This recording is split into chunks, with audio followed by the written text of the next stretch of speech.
And amid the tensions between Iran and the US following the war, the common man in Iran continues to suffer. This is as per reports. Inflation has reached a level unseen since World War II. And this has impacted every sector of the economy, even something as sacred as a burial cost. It costs a fortune in Iran now. As per a report, funeral-related costs at the Iranian capital's famous Behesht-e-Zehra cemetery, which hosts Ayatollah Khomeini's mausoleum, it's now been increased by up to 50%. For a 10-kilometer journey to the burial place, families will now need to pay 9.75 million rials. And this comes at a time when the monthly minimum wage is 166 million rials. This is not all in American currency. It amounts to barely 7.22 US dollars, and this reflects a complete collapse of conventional economic metrics.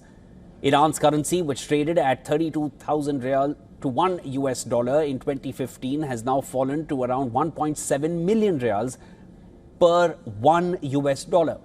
Now, the 9.75 million rial expense does not cover costs of ritual washing, cold storage before burial, and gravestone installations. The report also added that the cost of renting items necessary for funeral services, such as canopies and chairs, has increased by 30 to 50%. Now, pressure on Iranian households is also mounting as the rial weakens to record lows. Overall, inflation hit 53.9% in the month of May. As per Iran's central bank, its consumer price index, which measures the basket of goods and services, it reached 77.2% in May compared to the year prior. Similarly, inflation in goods like medicines, taxi fares and tobacco, it rose by 113.8%. Food and beverage inflation alone reached over 115% in the April to May period. And according to experts, the last time Iran saw a worse inflation phase was when World War II was underway back in 1942. Back then, the British and Soviet troops invaded the country, disrupted food supplies. Now, there has also been a steep increase in the price of essential items. As per the World Food Programme, solid vegetable oil is 374% more expensive as compared to May of last year. Similarly, premium imported rice costs over 208% more. Reports also indicate that shrinking purchasing power is pushing households to buy even basic food items in installments. The inflation surge has also hiked demand for second-hand appliances, furniture and electronics.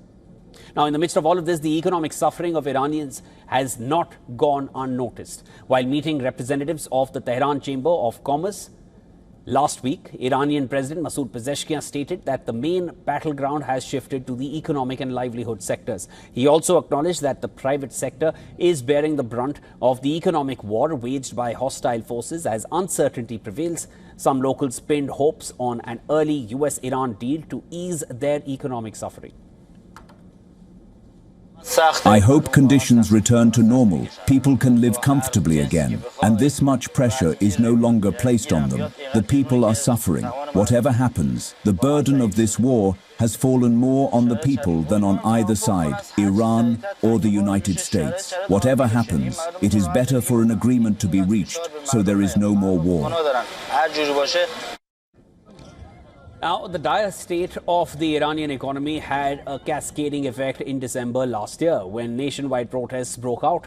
And this marked the biggest protests in the country since 2022, when 22-year-old Mahsa Amini died in police custody after being arrested for not wearing the hijab properly. As per US-aided NGO HRANA, over 6,400 protesters were killed by Iranian authorities as part of the clampdown, whereas Iran officially acknowledged a death toll of 3,117.